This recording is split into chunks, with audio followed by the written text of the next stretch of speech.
Dan and Amy, and can we just, before we get into the particulars of new NAFTA or what's USTMA? USTMA, United States Mexican Trade Agreement. It's elegant. It's really USTMA. elegant. Yeah. Or Trade Force, as Steve N88 calls it.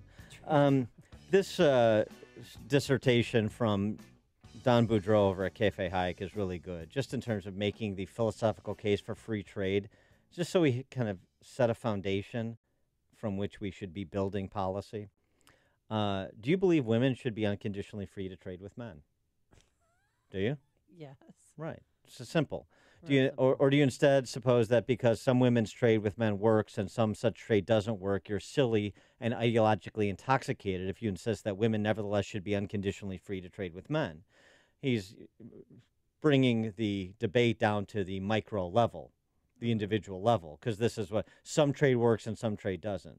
And he's essentially assailing that position. Boudreau writes, I believe Americans should be unconditionally free to trade with non-Americans for the same reason that you believe that women should be unconditionally free to trade with men, that brown-eyed people should be unconditionally free to trade with blue-eyed people, that Catholics should be unconditionally free to trade with Lutherans, and that people who live west of the Mississippi should be unconditionally free to trade with people who live east of the Mississippi. Because a person's political citizenship is as economically irrelevant as is a person's sex, eye color, and religion. It is no more than an extreme corner solution to endorse unconditional free trade among people with different passports than it is to endorse unconditional free trade among people with different chromosomes. Free trade. So, thinking about that, and through the eye of the consumer, as we're instructed by Bastiat and others properly, is this free trade, new NAFTA. NAFTA wasn't really free trade because it doesn't take 1,200 pages to write what Don Boudreau wrote and to take that position as a country policy position. And so new NAFTA, at least the piece of it that's been negotiated with Mexico, 75% of a car has to be made in either the U.S. or Mexico to avoid tariffs. That's opposed to the previous 62.5%. Some 40 to 45% of that content has to be made by workers earning at least $16 an hour, which, of course, would shift some production back to the U.S., but it would also raise the price of cars for U.S. consumers, wouldn't it? Yes, it would. And I don't want that. So is this markedly different than the deal that President Trump said was a scam that he inherited, that was a terrible deal? Is this just a gradation of the same? For more on this topic, we're pleased to be joined by our friend Steve Moore, Wall Street Journal columnist, chief economist for CNN. Steve, thanks for joining us. Appreciate it. Hi, guys. Good morning. Good morning. So Canada's come to town to discuss what the U.S. and Mexico have agreed to in principle.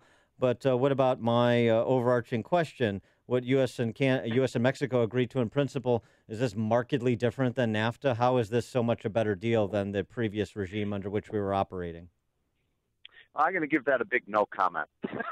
Okay. Okay. There you go. That's an answer. Yeah. No, but really, I mean, it is kind of interesting. I watched the president's press conference when this was announced, and by the way, for those who watched it, it was kind of interesting because the Mexican president was, was on the telescreen, and I mean, Trump was acting like, if he had been there in person, I think Trump would have slapped him with a big wet kiss. Yeah.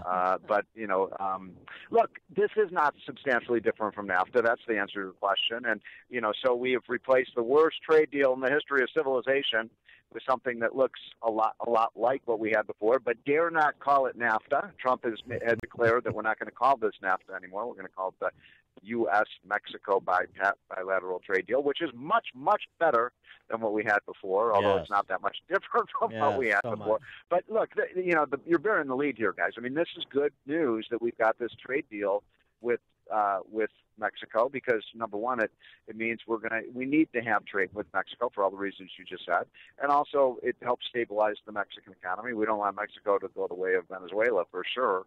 If you think we got a border problem now, wait till they go to the left, but I don't think they're going to.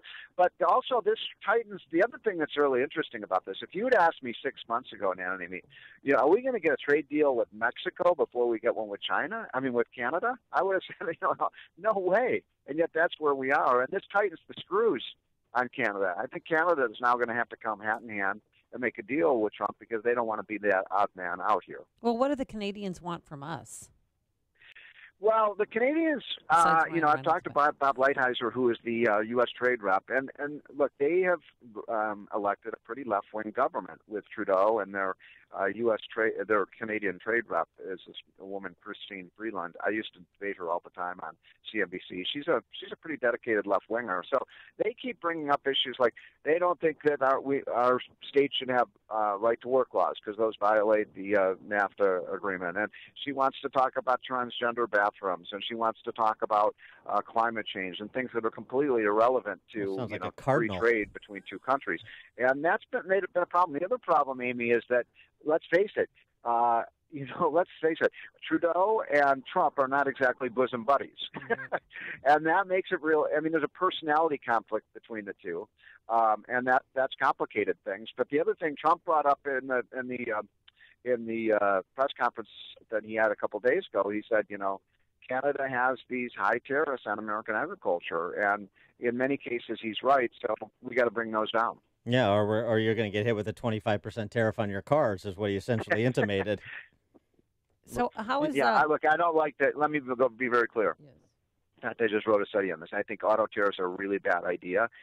For one thing, they don't even really protect American jobs because so many of the cars that we build in the United States are built with foreign, auto parts and so on, and so this would make the manufacturing cars in the United States more expensive and make them less competitive. We could actually end up losing more jobs, Dan, with these auto tariffs than we would gain. So is this deal making your buddy Larry Kudlow pull out what remaining hair he has?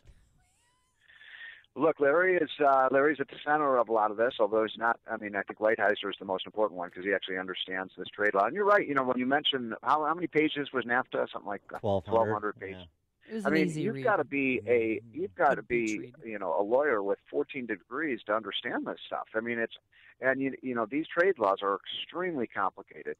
And you're right. Why does that? If we're going to have free trade, why does that require 1,000 pages of rules and regulations and legalese that nobody can understand? So, but look, Larry has been a very healthy influence.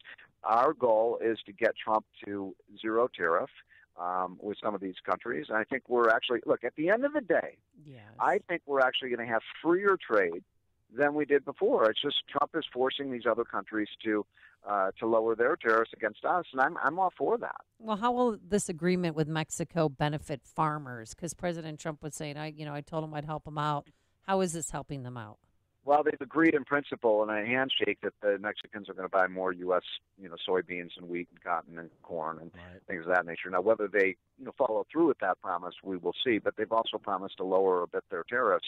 Look, even with NAFTA, they didn't. There were still tariffs, and so this lowers those tariffs a bit, and we'll see what kind of a difference that makes. I wanted to get your reaction to this because I know this is a particular topic of interest to you. It is to me, and it doesn't get the attention it deserves, which is why I'm appreciative that the Wall Street Journal opined on it. Can you explain to me and Amy and our audience why it is that Democrats don't want minorities to start their own businesses? And, of course, I'm referring to Democrat governor of New Jersey, Phil Murphy, who vetoed legislation that would have removed licensing rules for hair braiders in New Jersey, licensing rules that require hair braiders to complete 1,200 hours of training that can cost up to $17,000 to become a braider. Dan, yeah. Come on, Dan. You don't want amateurs doing hair braiding here. Come on. But what are you talking about? Right, at least need 1,200 hours. No question. Now, by comparison, the minimum requirement to take the check ride to be a licensed private pilot, 40 hours, 1,200 hours to be a hair braider. Yeah, my hero, of course, as Dan and Amy, was the great Milton Friedman from Chicago. And Milton Friedman, in his great book, if people want a good last-minute summer read his great book that was written in the 1950s called Capitalism and Freedom. Mm-hmm. And here's an extreme position. Milton Friedman didn't even think you needed a medical degree to practice medicine. So, if you don't need a medical degree to practice medicine, do you really need a degree to do basket weaving or hair the hairstyling and all of these other things. This has become a big issue in a lot of states and a lot of cities, and the Wall Street Journal had it right. The people who are victimized by these occupational licensing requirements are minorities who are more likely to go into these positions. And what is the purpose of those licensing agreements? It's not to protect the consumers. You know that, Amy, you know that. The reason that they have these licensing requirements is to keep people out of the industry, to reduce competition and increase the cost. And, now we have this, by the way, is there any movement in Chicago? Because there's a big movement in New York and in Washington, D.C. to restrict Uber and Lyft drivers. Yeah. And that's because the taxi cab industry and the public transit agencies don't want people using Lyft and Uber. They want them, using the licensing. And so this is anti-freedom. It's anti-growth. And let's make a crusade to get rid of these crazy licensing agreements. He is Steve Moore, Wall Street Journal columnist, chief economist for CNN. Steve, thanks for joining us. Appreciate it. Thanks, guys. Have a great week. You too. And he joined us on our turnkey.pro answer line.